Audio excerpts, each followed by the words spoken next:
Olá, boa noite. Ele fez o que alguns filósofos já pensaram um dia em fazer: retomar a obra de Karl Marx e reescrever o Capital, levando em conta o que acontece no mundo atual. O filósofo de quem nós estamos falando é tido como um dos mais originais pensadores marxistas da atualidade.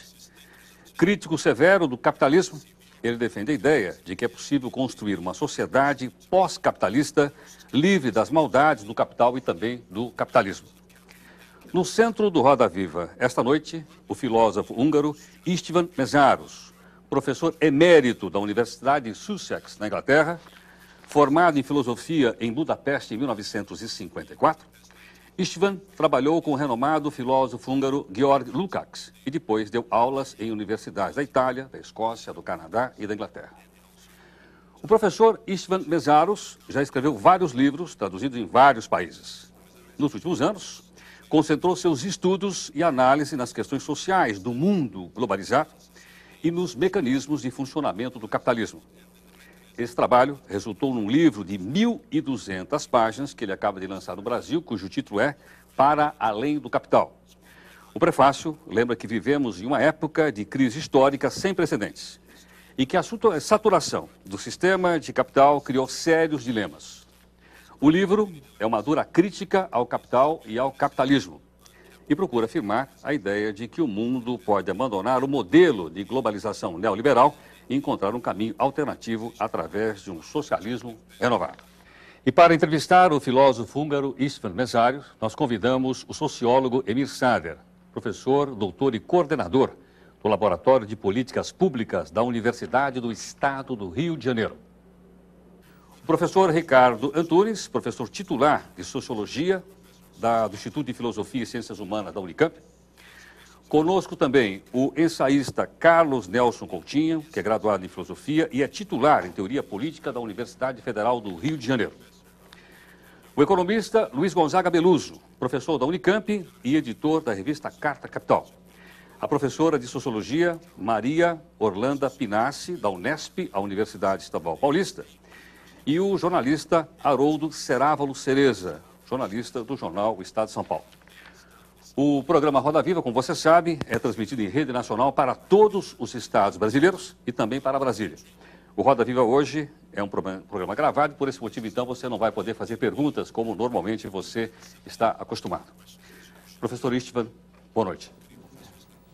Professor, eu gostaria de perguntar inicialmente para o senhor o seguinte. Este ano, nós vamos ter eleições no Brasil. Vamos escolher um novo presidente da República do Brasil.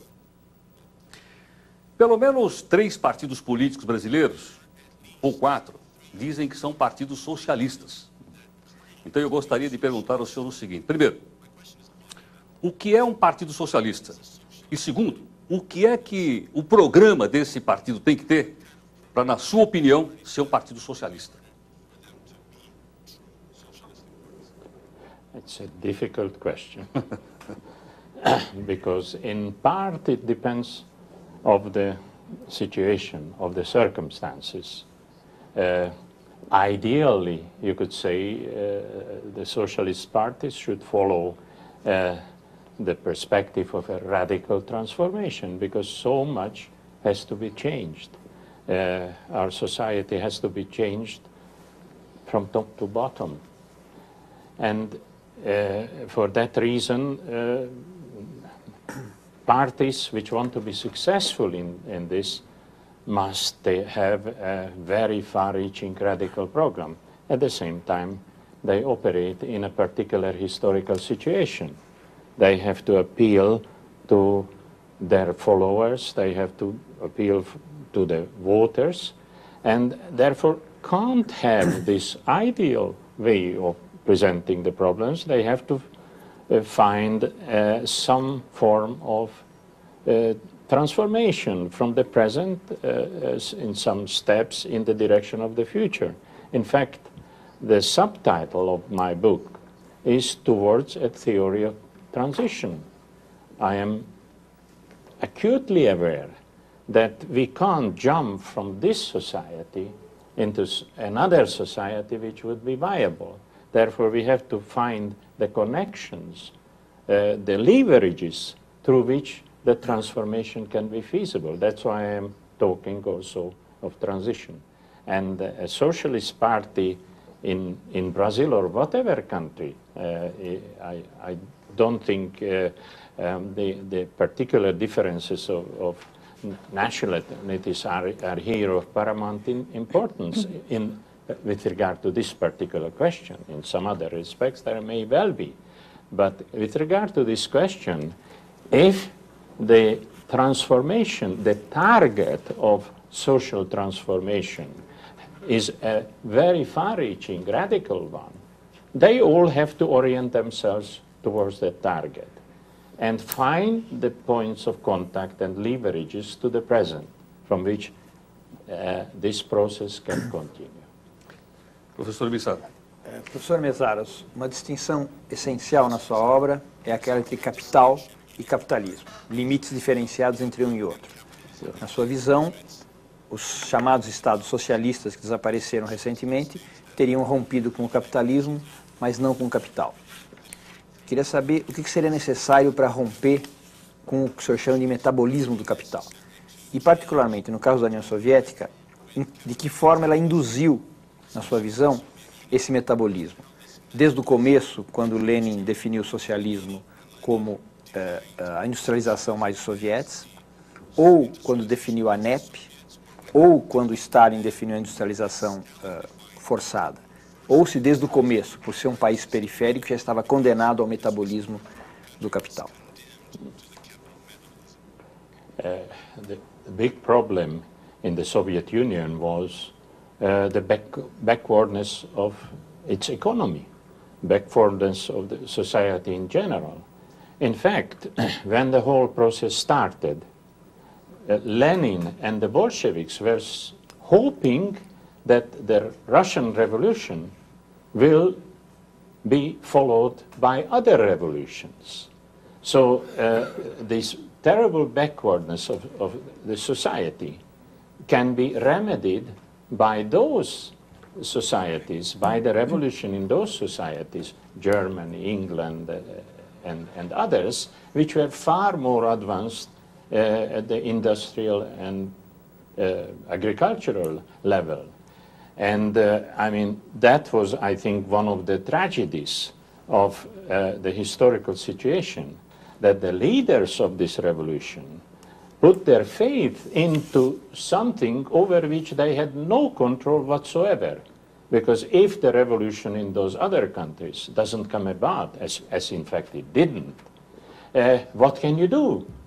And Lenin's answer was almost a pessimistic answer. He said, well, we can't just hand back the power to the Tsar. So we have to carry on the way we can. It's a holding operation. He used this expression. It's a holding operation until the situation becomes much more favorable. So it can proceed in a certain way. Now, Lenin's position, therefore, wasn't what became later the position of Stalin, that we are going to build socialism in a single country. That was a non-starter. There was never any possibility of building socialism in the world, in this enormous world, on the basis of an extremely backward economy. So Stalin turned this holding operation, according to Lenin, which is defined in strictly temporary terms, into a model.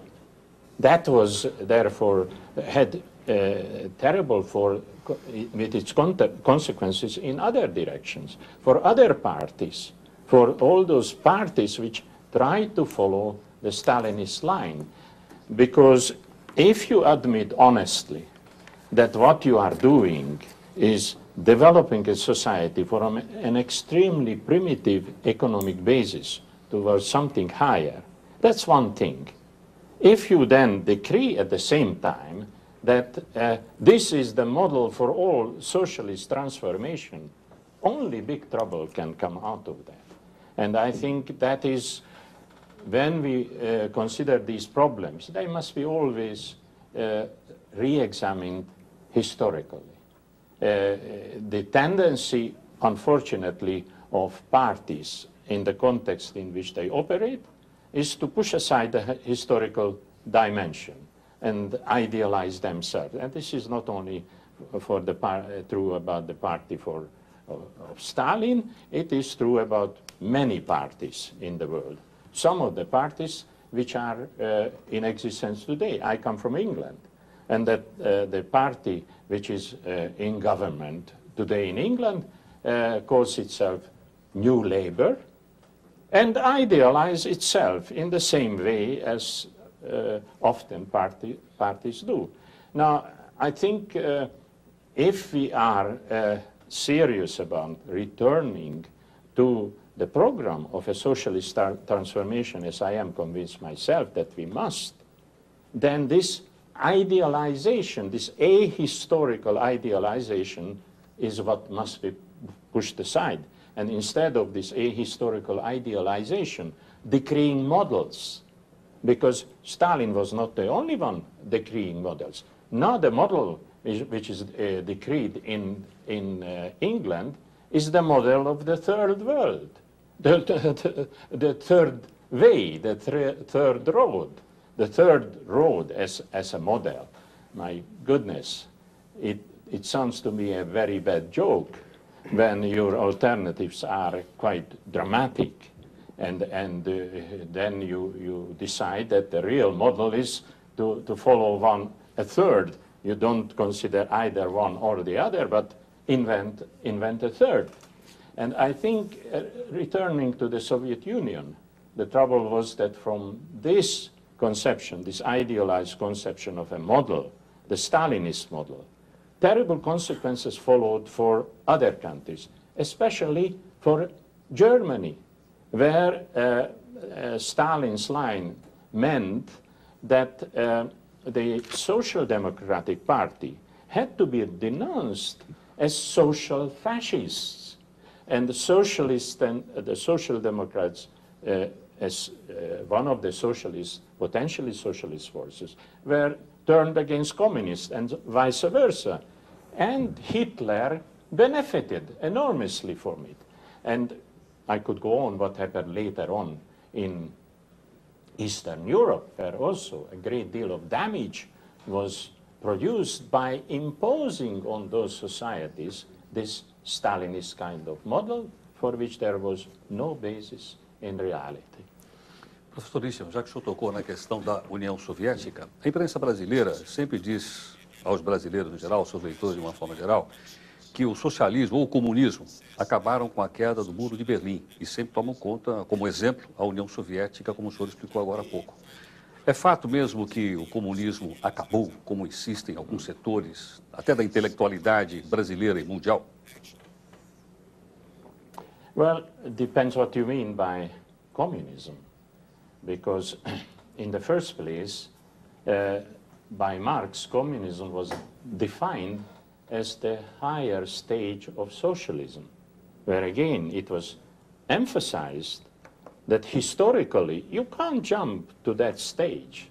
You can't. You have to resolve some enormous fundamental problems of society. Again, this question of transition, how do you get from one type of society, one type of social metabolic reproduction to the other.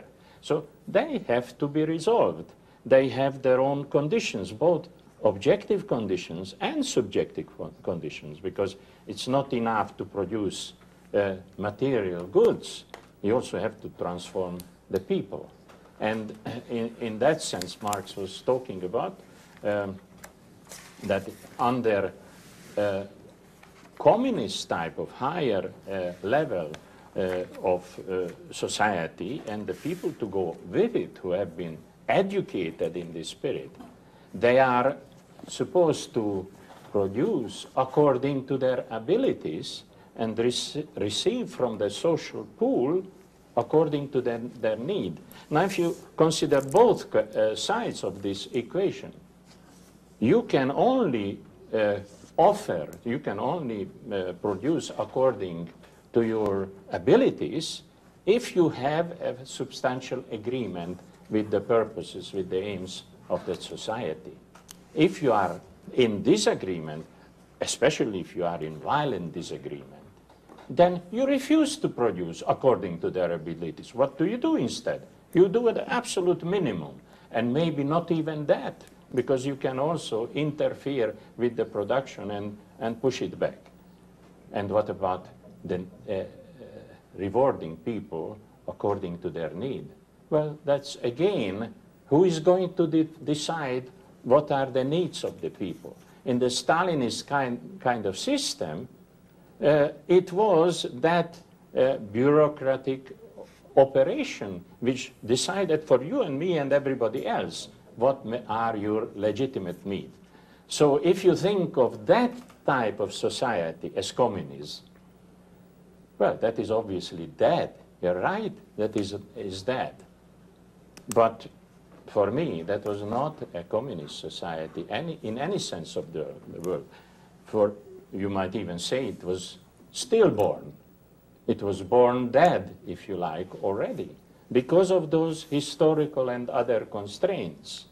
And to refer it to the collapse of the Soviet system, which is also a historical reality, it's a fact.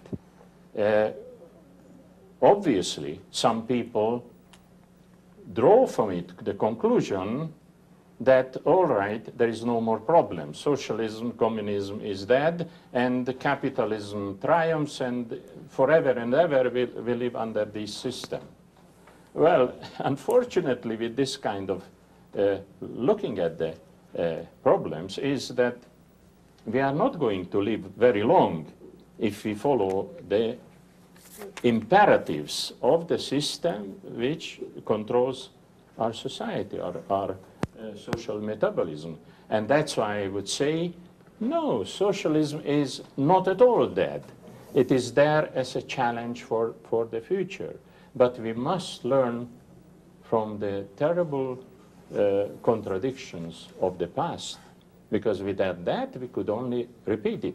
The reason why I spent 25 years of my life writing this book is primarily with regard to the future, because I'm convinced that the problems will arise again for the future.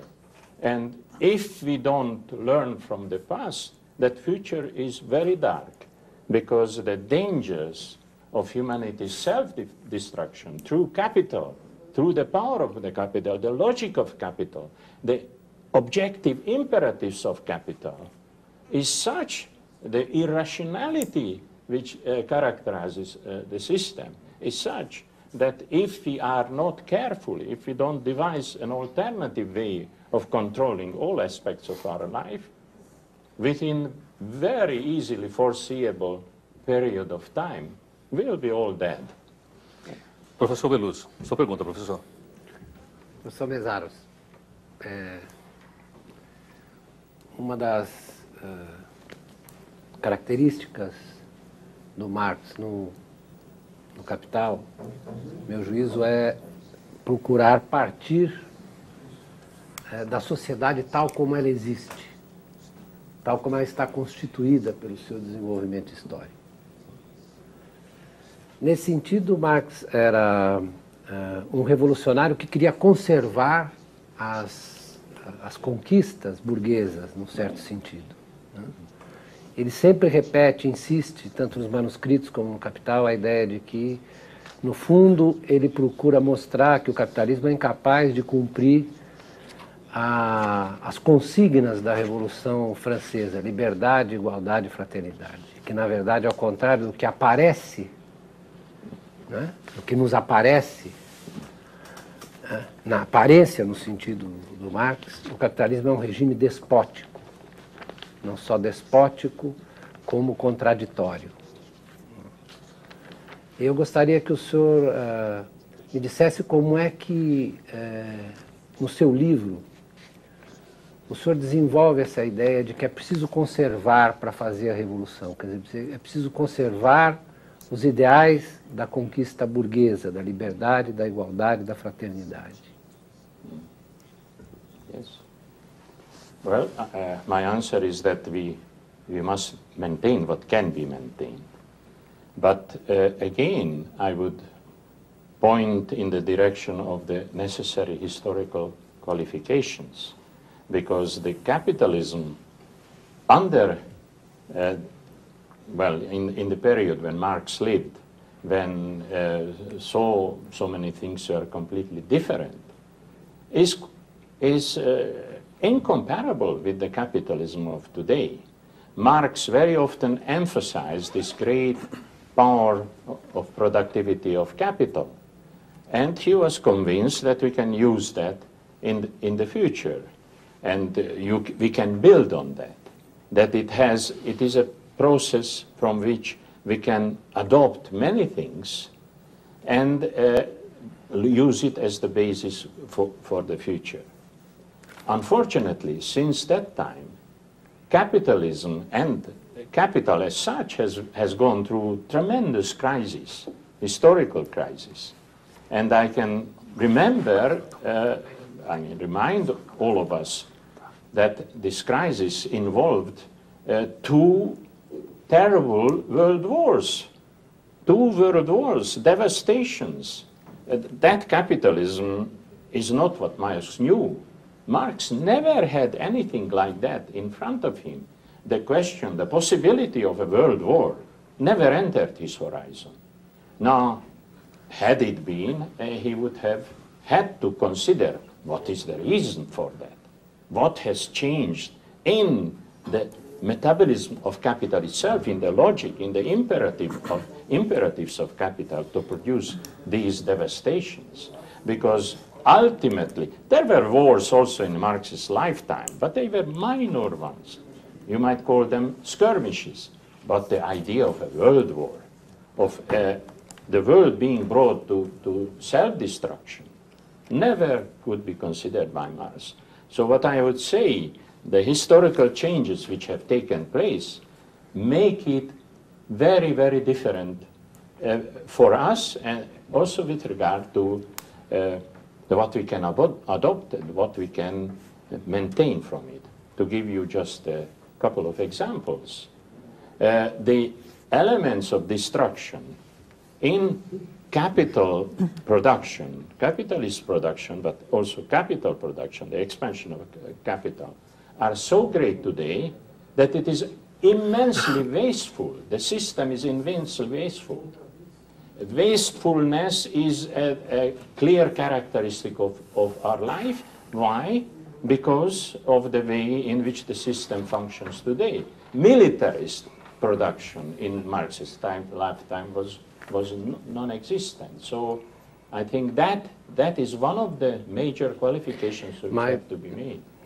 É claro, mas o senhor cita vários trechos dos Grundrisse em que o Marx aponta nessa direção, num caráter não só contraditório, como autodestrutivo do capitalismo, destrutivo, na verdade, do seu ambiente, da vida das pessoas, etc. Quer dizer, isso está posto, não é, como uma possibilidade, inclusive a destruição das suas próprias bases de reprodução, que é o trabalho vivo. Yes, you're right. I mean, he was aware of it, that these tendencies of destructive tendencies are present. But these are no longer simply tendencies for the future, but brutal, massive realities for the present. And that makes it very difficult to maintain the kind of positive attitude which he had.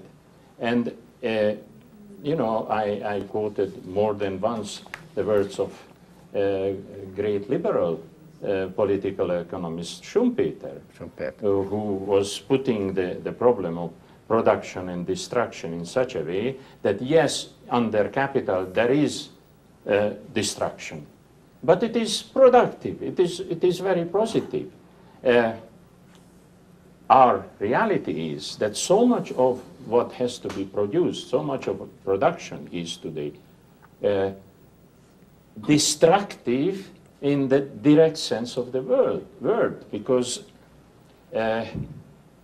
to consider what the resources, the wealth we waste, for instance, in militarist production.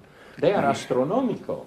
In Marx's lifetime, they were little trifle compared to what we are doing. So this is something that has to be radically altered with regard to our perspective of the future.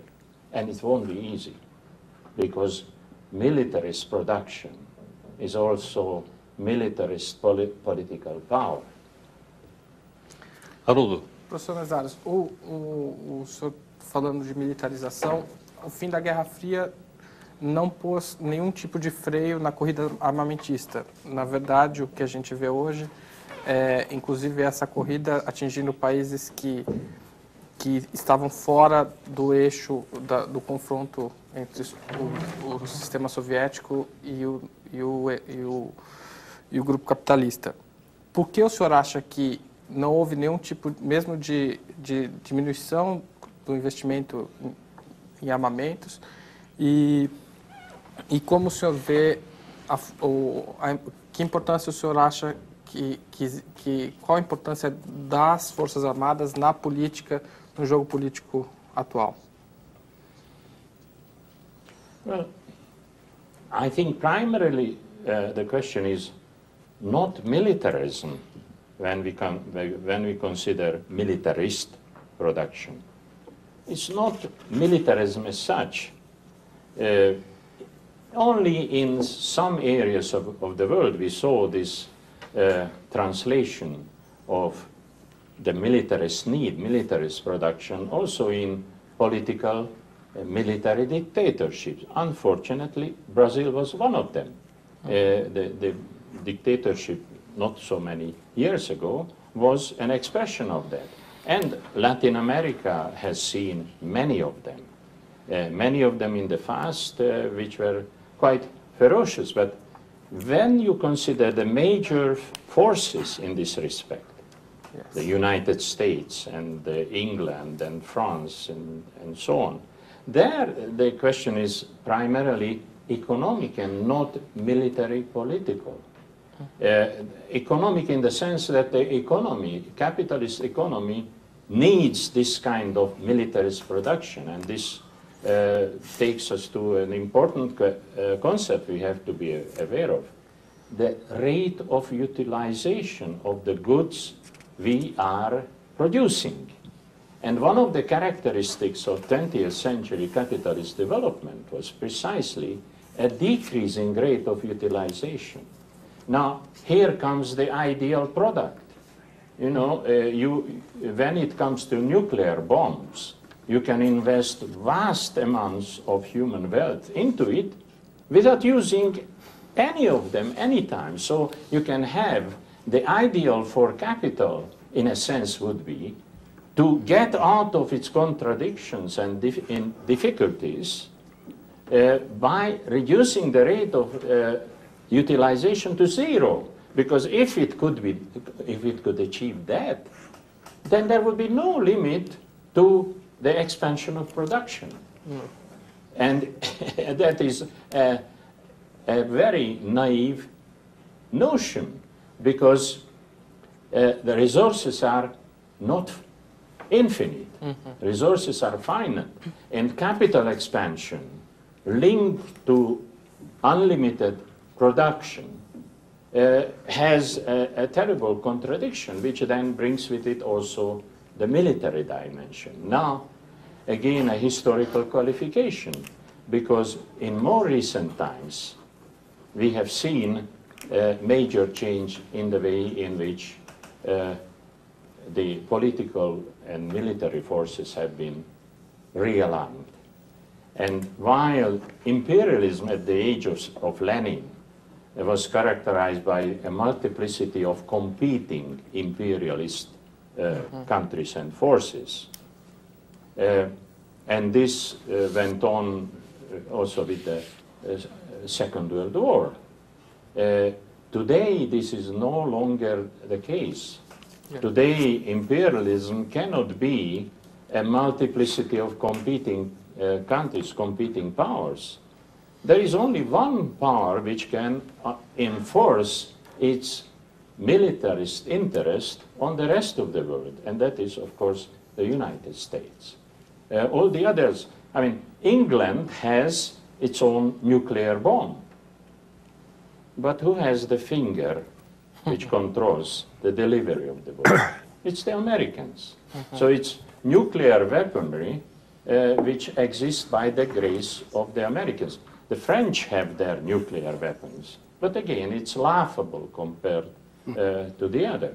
So here you have a situation in which one particular military power can also dictate political and military conclusions. I wrote in another book, a little book, that the future of the control of power will be the nuclear blackmail. In the past, we had what was called gunboat diplomacy. You know, the great military powers lined up their gunboats and either used them in order to control some areas or simply threatened to use them. Because often the gunboat diplomacy could produce the result that they didn't have to use them, they could simply threaten its use. Now we have reached again a stage when gunboat diplomacy in this most dangerous form entered our horizon and have no illusions about it, because the United States decreed on the 30th of September that it has the right to enter militarily any country, even those countries where it has no military bases. Okay, this is now current accepted doctrine, accepted in the United States, of course. I'm not so sure that the others accept it. So that's one side of the problem. At the same time, they decreed, not so long ago, they announced 7 targets. 7 targets for nuclear prevention, so to speak, nuclear war if the need arises. And these 7 targets already constitute what I called nuclear blackmail. Because those targets which are announced, that unless you behave in a certain way, you can be subject to nuclear war, these are very important targets. And to contemplate nuclear intervention in our world is absolutely horrendous. Remember, just recently, Pakistan and India have been confronting one another, and both of them are nuclear powers, and the possibility of nuclear exchange exists also there. So you have then the prospect, if you really embark on that road and you use those nuclear weapons, that affects the rest of humanity. Nuclear fallout doesn't know national boundaries.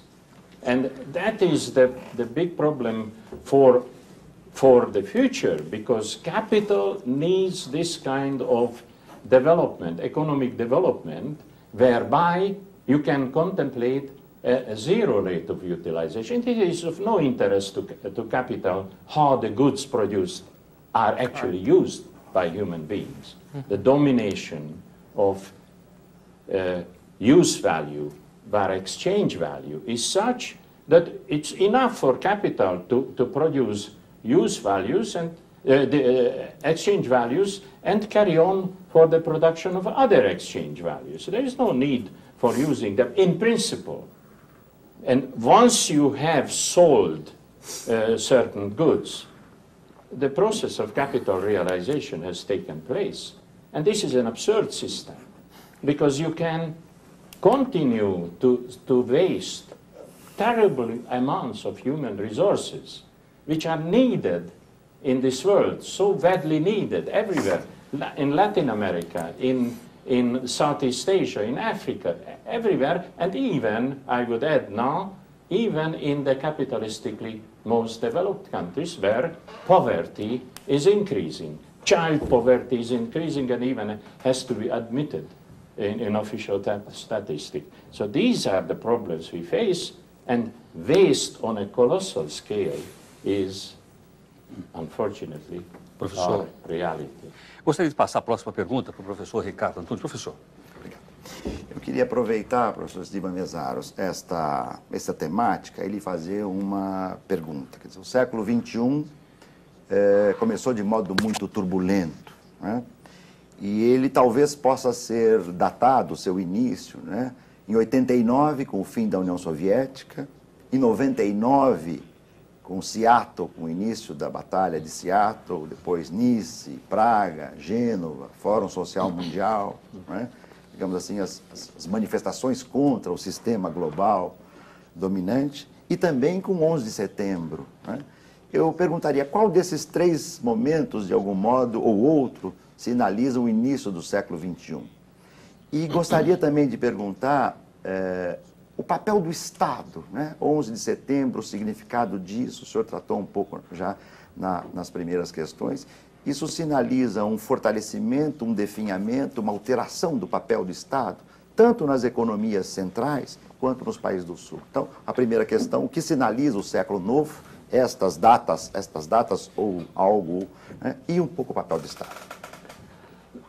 Well, the role of the state is immense in our society. You have to contrast that with the fantasy, the neoliberal fantasy, rolling back the boundaries of the state. Instead, the boundaries of the state become rolling in the opposite direction. The role of the state, the power of the state is all-inclusive. And this is a very important historical question, because at the beginning of capitalistic developments, way back in the age of Henry VIII in England, Marx himself emphasized that Henry VIII gave a tremendous help for the development of capitalism, what he called, his expression, extraneous help, not properly to the nature of capital, which can operate with its economic mechanisms up to a point. But the political intervention, the political power of the state of Henry VIII, I mean, it is obvious, it's undeniable. And it was very important for the early development of capitalism. Then came the classic phase, when the political sector has been pushed into the background. And Adam Smith was himself talking in those terms and with the greatest condemnation of politicians. He considered just a nuisance, an interference which we have to get rid of and use the market, which is basically what the way he characterized the invisible hand. Beautiful expression. The invisible hand will put right things. You don't have to have the visible hand of the politicians. Now, this is what has been reversed in the 20th century, because the power of the state is so vital and has been so vital from the beginning of the 20th century and ever increasing. So this extraneous help, which once upon a time was only the original push, and then capital followed its own logic and its own power of imposing itself. This is no longer sufficient. So this is a very regressive development in the history of capitalism and in the history of capital. So for the future, this is a great warning, because the state is now involved in every conceivable way, by providing political and military guarantees on one hand, and on the other hand, by providing astronomical funds to put at the disposal of capitalistic enterprises.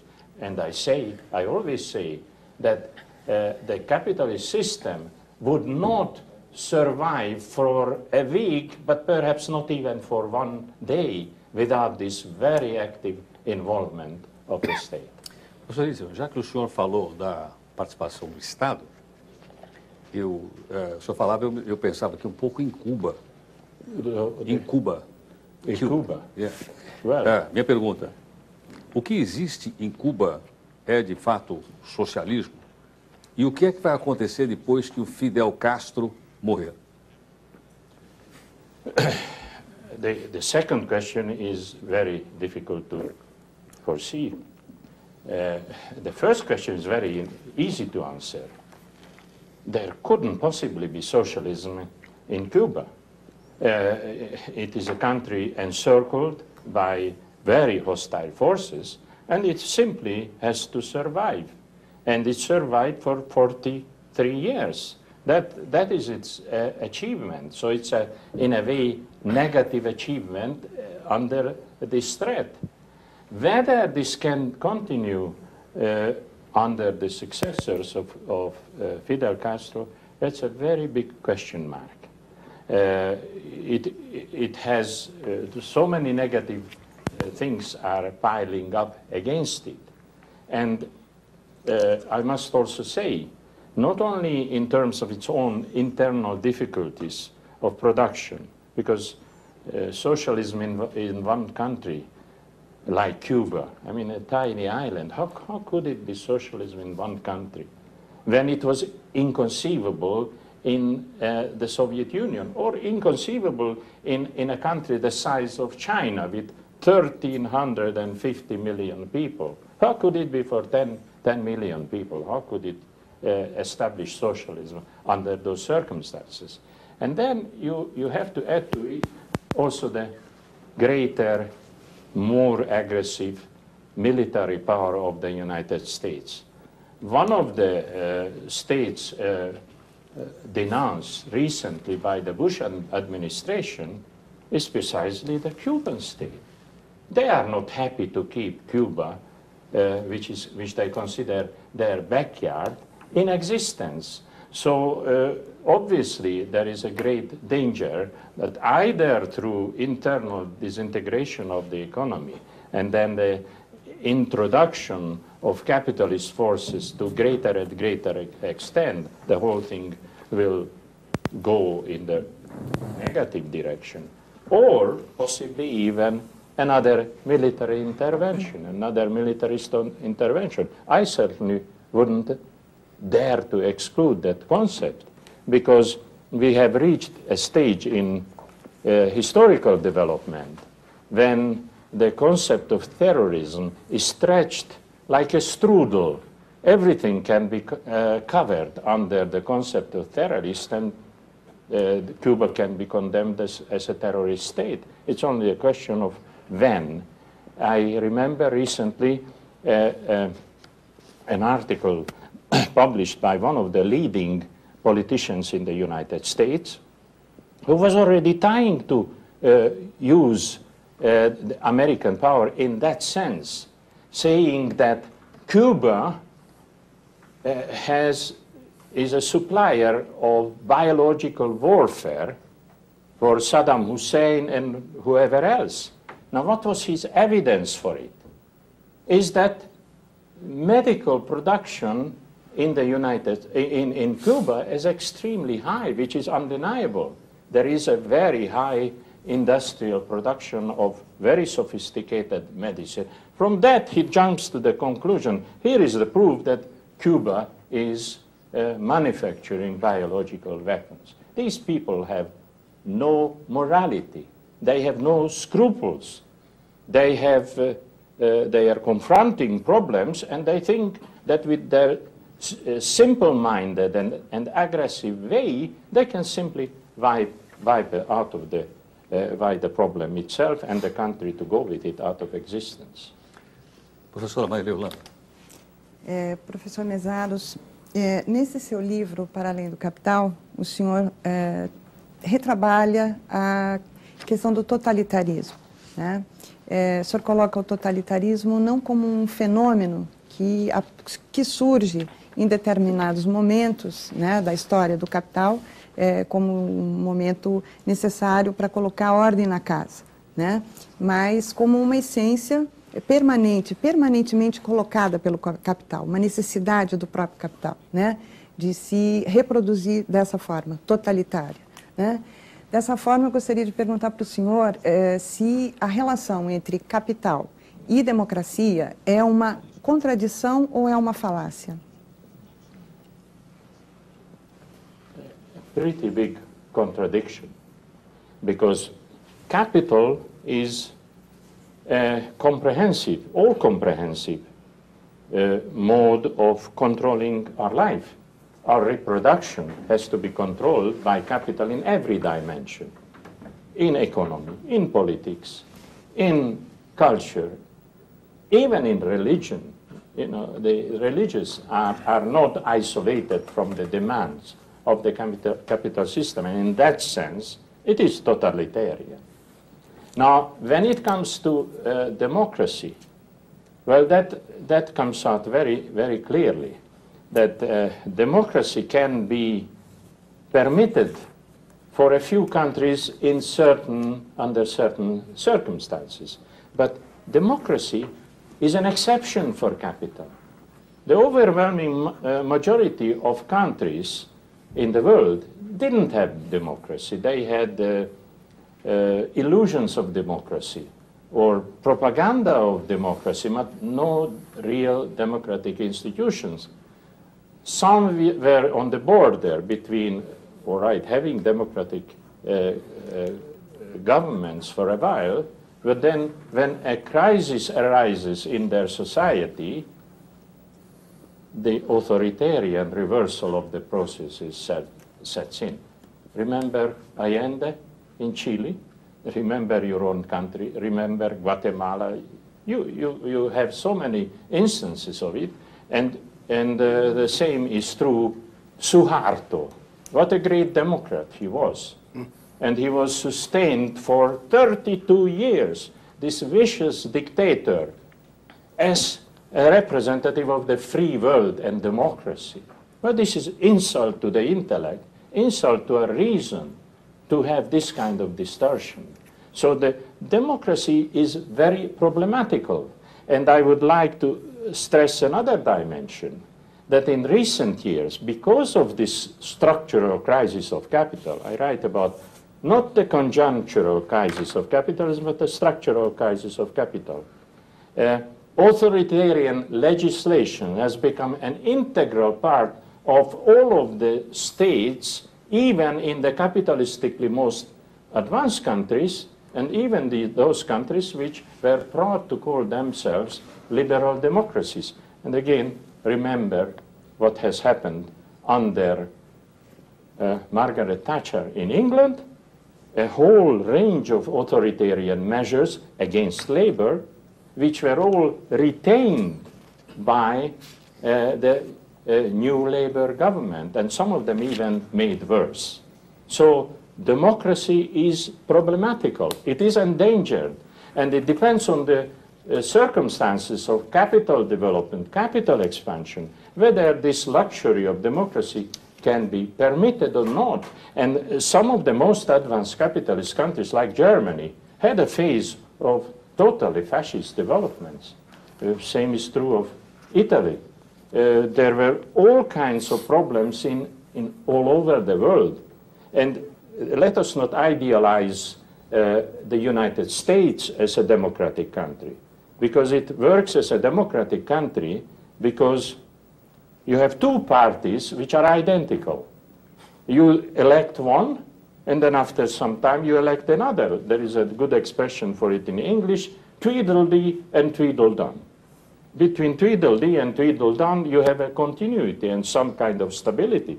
But when you compare this with the development, with the history of the American labor movement, there was a period of very radical developments in the American labor movement, and they had to be smashed with the most ruthless authoritarian methods.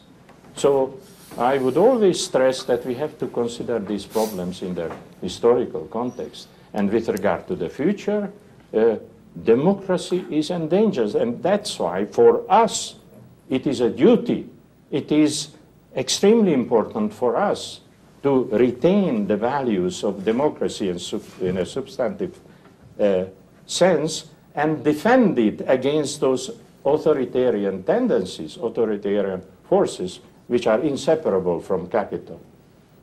Professor Coutinho. Em toda a sua obra, István, mas você já se referiu a isso aqui hoje, você considera que a Revolução Socialista ou é mundial, ou é universal, ou não é, né?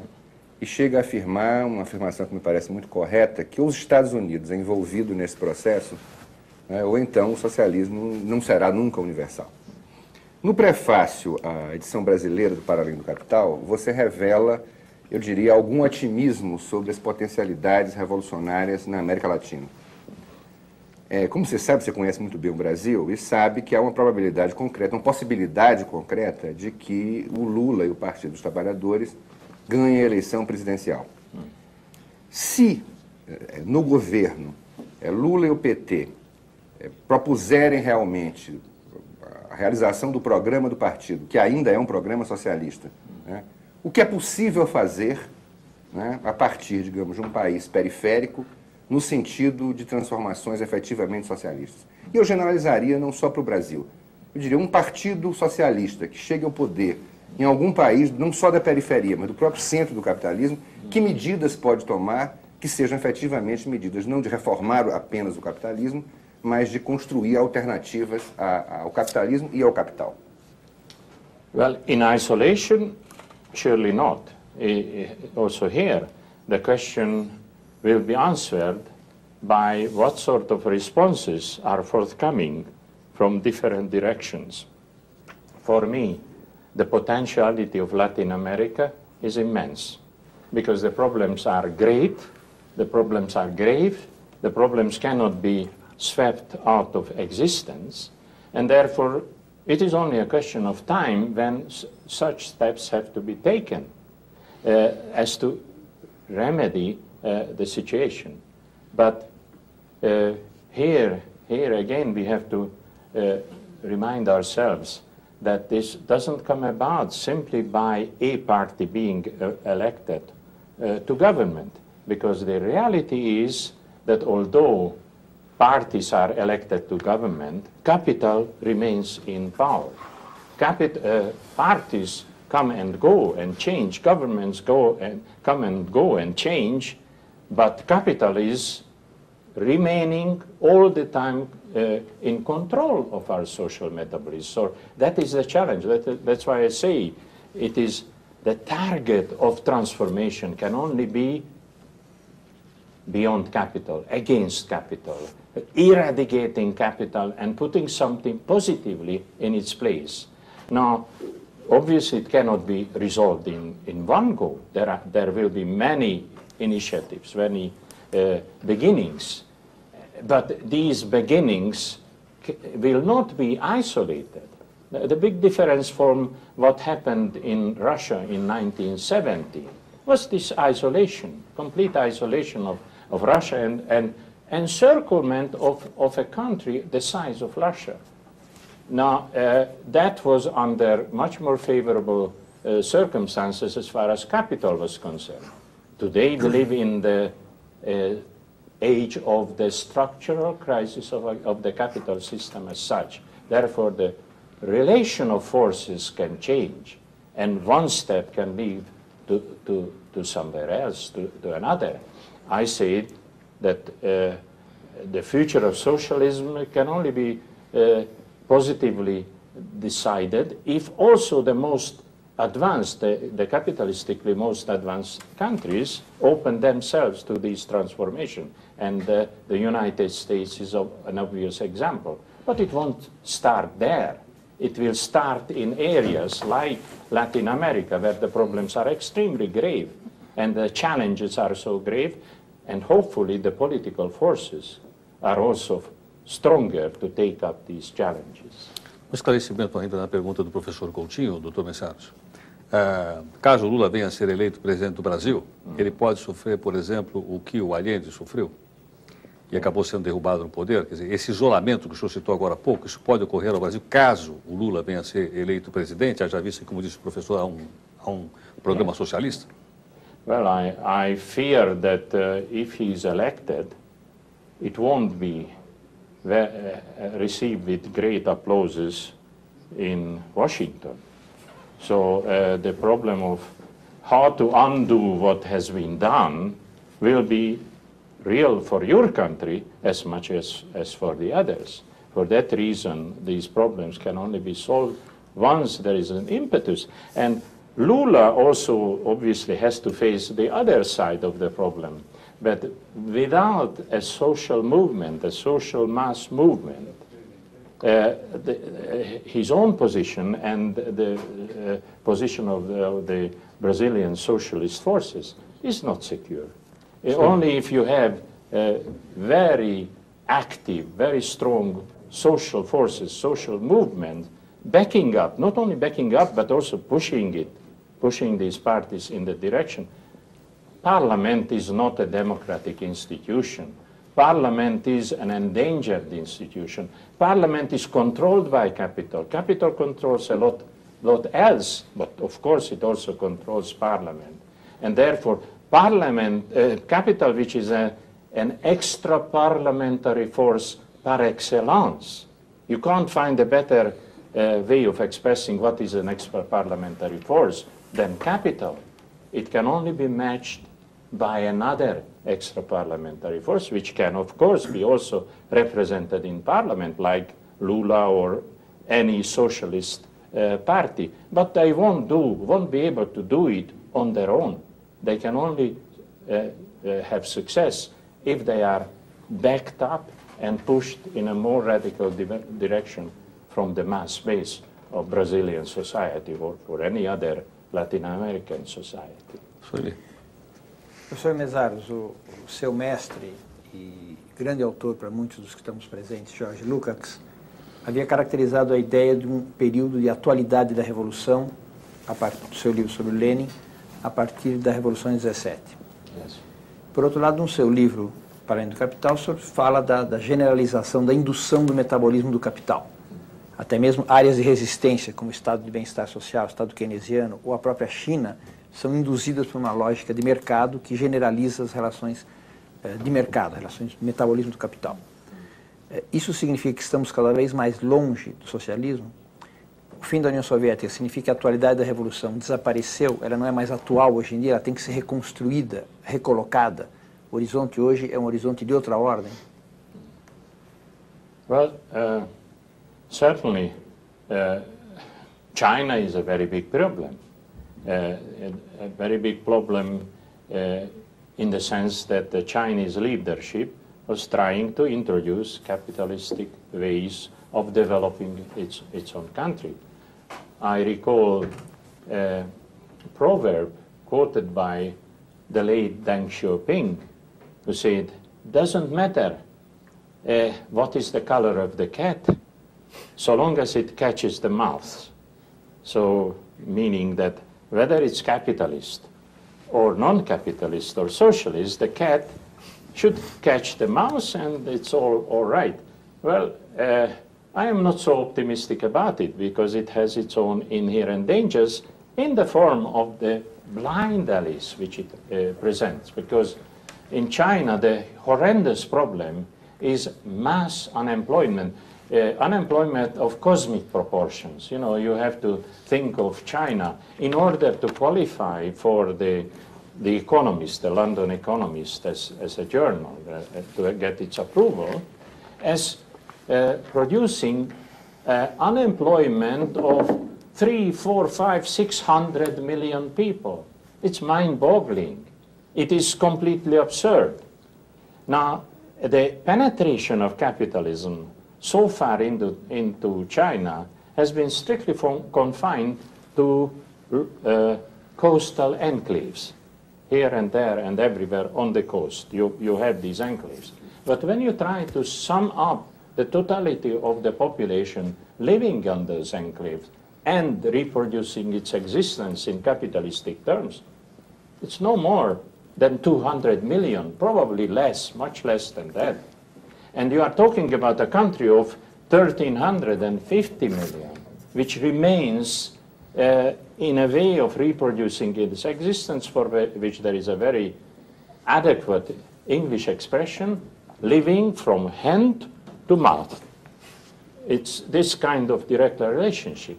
And here I come to an extremely serious problem for capital and capitalism. capital has historical failed.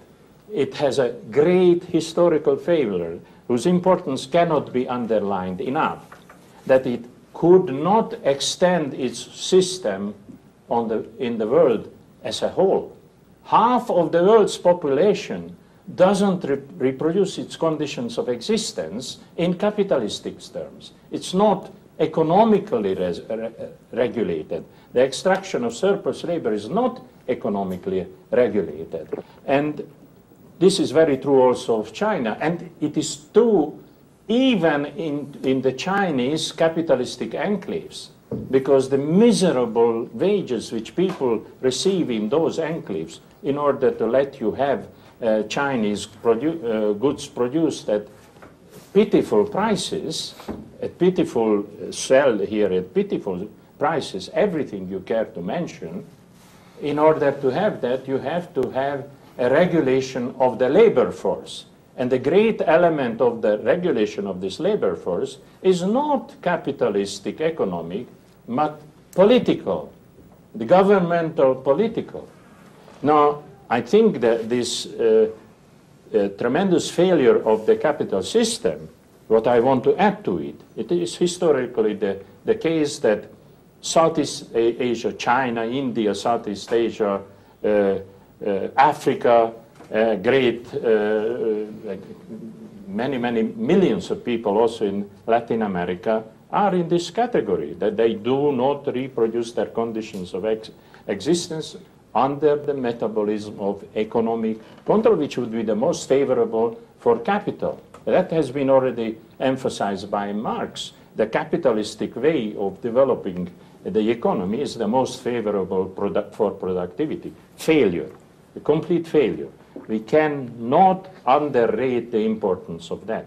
But I would add to it, this is not only a historical fact, it is historically inconceivable that this process can be reversed, that we could have a society, a type of development which was followed after the Second World War, the fantasy of modernization, solving all the problems of all of the countries to so-called modernizations. Institutions of development studies were established all over the world which pursued this fantasy agenda. What was the result? They all came to nothing. The whole thing has collapsed. There is no more modernization, and today there is not even the propaganda talk about modernization. So I am not very pessimistic about the notion of capitalism triumphing in China, because it is tiny as it exists today, and in order to make it big, all-inclusive in China, you would have to you have to consent to the kind of horrendous unemployment developing in the country, which would sweep away the government also. And I don't think that the government will be stupid enough to pursue that road. Professor Mészáros, rápido esclarecimento. O senhor usou a expressão socialismo Mickey Mouse. O que é socialismo Mickey Mouse? Social Democrats.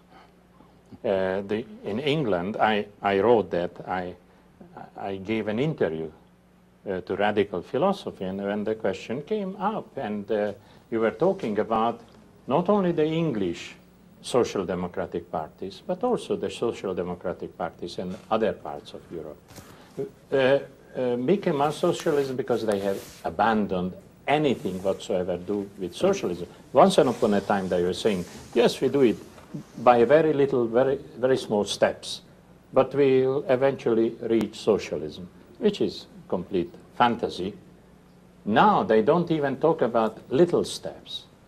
They have abandoned also the idea of reform. There is no question of structural reform in any of the European social democratic parties. And that is, I can only call it Mickey Mouse socialism, because they call themselves, they still, even the English New Labour Party also refers to itself as Socialist Party. What is socialism? my foot is much more socialist than the English Labour Party, because there must be some criteria by which you have to judge it. So it's all right for Mickey Mouse to behave like that, to have, and I also related that question, you know, when I gave that interview was the time when they opened in France the Disneyland, the equivalent of the Disneyland in France, and Mickey Mouse was triumphing, and the social democratic parties were applauding this kind of development as a solution to the problems of humanity. I find it an insult to humanity to think in these terms. It's all right for the screen, for cartoon characters, that's all right. Professor Veloso. Professor Mészáros, lendo o seu livro e ouvindo as suas respostas, a questão que mais me preocupa é das relações atuais entre o capitalismo e a democracia. O senhor faz uma apreciação um pouco, a meu juízo, injusta com o pós-guerra, porque no pós-guerra, no meu ponto de vista, a luta política, a luta dos subordinados, dos submetidos, conseguiu avanços importantes do ponto de vista da democracia social, econômica e mesmo política. E, no entanto, isso submergiu na crise dos anos 70. Né? E os partidos socialistas foram impotentes para reinventar uma estratégia que pudesse dar seguimento às vitórias que foram conquistadas no pós-guerra. E hoje nós estamos numa situação muito pior. E às vezes, quando o senhor responde, me dá uma certa ansiedade, porque eu imagino que nós somos condenados ao imobilismo.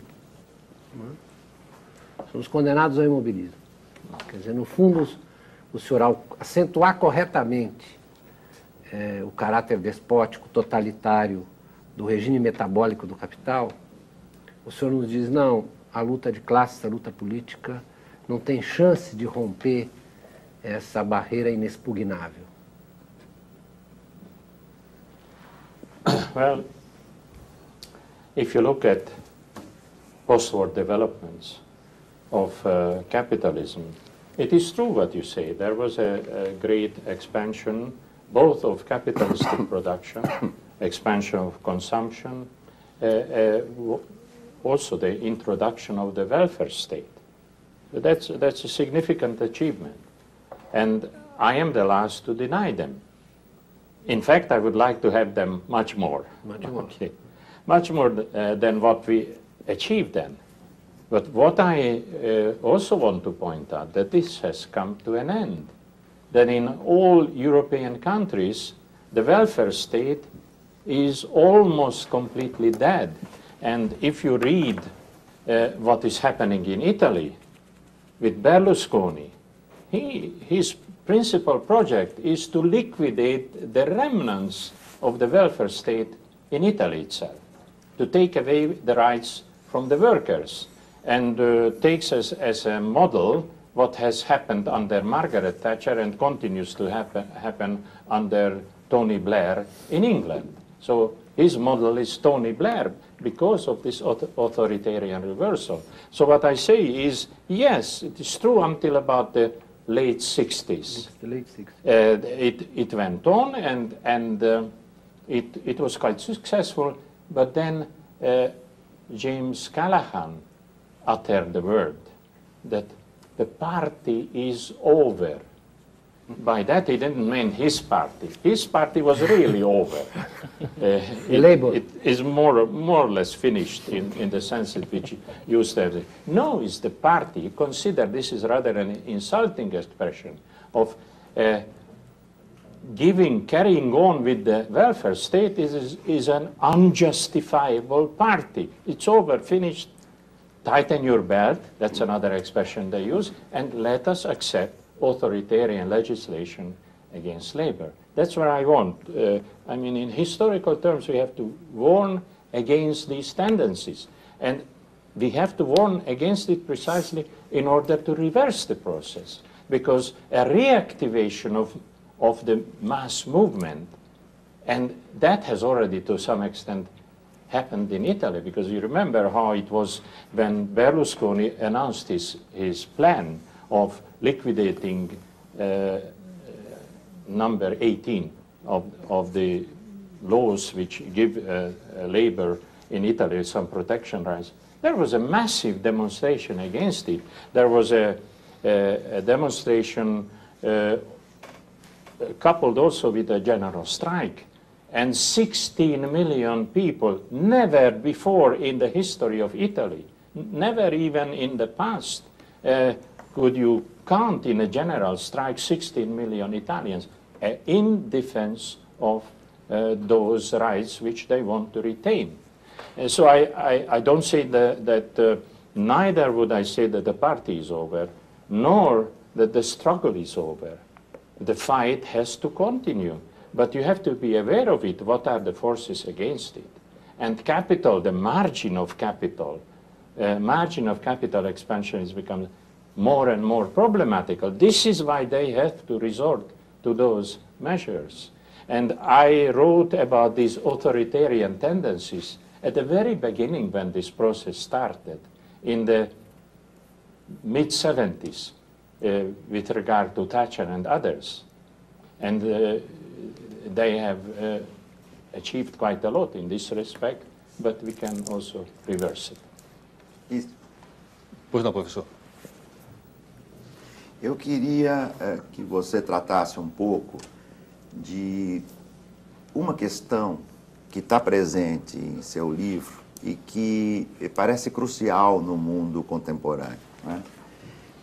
Você trata da questão do trabalho, mostrando como a precarização não é alternativa e é preciso pensar numa sociedade do tempo disponível, né? E esta seria, digamos, uma nova forma, né, de se pensar uma estrutura da sociedade. E trata também nele, eu gostaria que você comentasse, ainda que de modo breve, como a luta feminina e a questão da mulher tem sido tratada no universo do capitalismo como uma igualdade formal e que é preciso pensar numa igualdade substancial. Essas duas questões, a do trabalho, a questão feminina e a questão ecológica, são cruciais para um pensamento transformador hoje, porque são questões que, né, aparecem com muita intensidade. Eu queria que você tratasse um pouco da atualidade e do significado que essas questões têm para o socialismo no século XXI. Yes, I understand. The problem of precarization and unemployment is perhaps the gravest in terms of its immediate dangers, because it threatens social explosion, social disintegration, because the number of people who are unemployed in the world and sink into poverty is increasing all the time, even in countries which once upon a time in Latin America were considered models for the rest of you, like Argentina. And now it is also officially admitted that 51% of Argentina's population lives in poverty. It's an official figure. I read it in the newspapers. And about 28% is unemployed. Now, no society can afford to live with this way. Now, in the precarization is different in different countries. For instance, in England, one way of running away from the magnitude of unemployed is to fiddle with the figures. You falsify the figures, and precarization takes a positive expression in the sense that part-time labor is something very positive. It's good for the women in particular, who are very happy to take home only a miserable sum of money because they want to be free from work. Now this is, again, a cynical absurdity.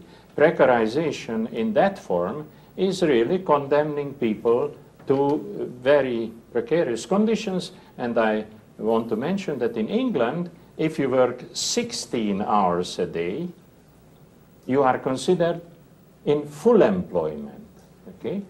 And in Japan, if you work 2 hours in the last week of the month in Japan, you are not counted as unemployed. Now that's even cleverer than the English one. And you are not going to solve the problem in this way by falsifying the figures, by creating unemployment on a massive scale, as a result of which we find that in every country the standard of living of the working people is falling, and that includes the United States of America. The general standard of living in the United States has fallen by a considerable sum in the last 10, 15 years. Now, with regard to women, I consider an extremely important question for the future, because that really affects one of the absolute conditions of capital as a mode of social metabolic reproduction. Because it is in the heart of the question of equality. Equality not simply in the sense in which we used to think of equality, or which they want us to think about equality, of having the right to vote. Even that is a very recent development. Women could not vote in Switzerland until very recently. In England, the 20s, as late as that, when women could vote, but it didn't change their conditions of existence in a significant way. You vote, and you are being damned. Everything remains in your conditions of life. And even today, in England, although there is supposed to be equality of labor, 70% the women only receive for the same type of work only 70% of what men receive. And here, unfortunately, the problem is so acute, there can be no solution to it, because the conditions are such that capital is incapable, is structurally incompatible with equitable way of running society. Capital is necessarily a system of subordination. Labor must be subordinated structurally to capital. That's axiomatic.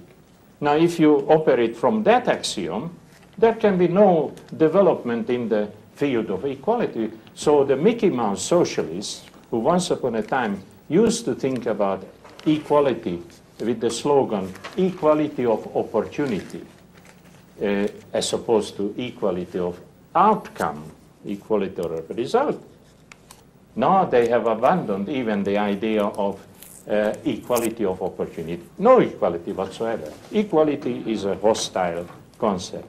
And this is very much in keeping with the nature of capital and the type of control which it must maintain in order to run society. Alguns colegas do senhor têm usado, e aqui nós temos reproduzido muito, a expressão socialismo de mercado.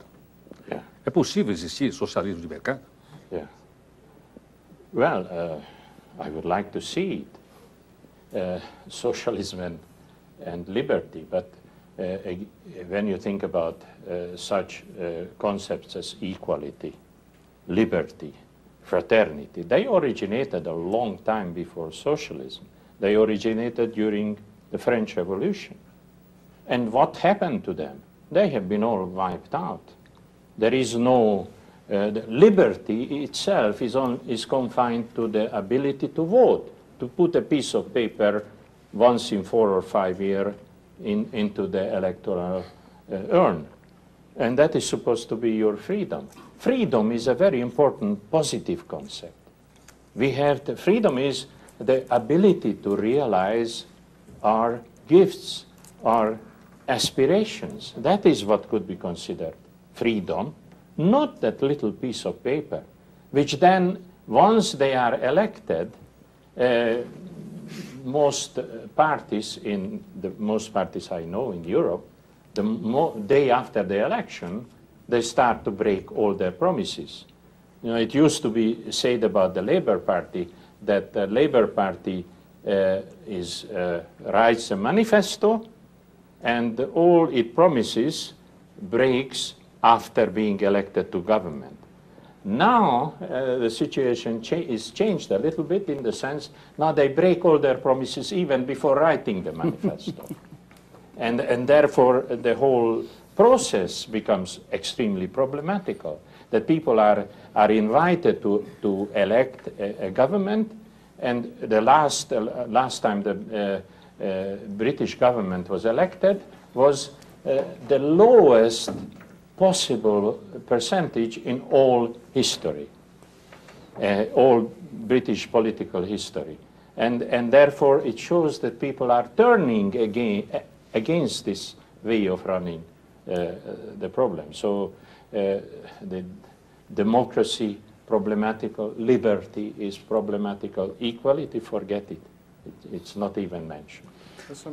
Haroldo, infelizmente nosso tempo está se extinguindo. Nós estamos praticamente no final do programa. Eu queria rapidamente só pedir ao professor Mészáros. Professor, nosso tempo está se acabando, tem muitas perguntas a fazer ao senhor, mas infelizmente nosso tempo não é suficiente para a grandeza do assunto e pela grandeza da sua participação. Apenas para encerrar, eu gostaria que o senhor rapidamente nos respondesse o seguinte. Um país de terceiro mundo que depende da importação de capitais para a sua sobrevivência pode sair do chamado subdesenvolvimento? Sim ou não?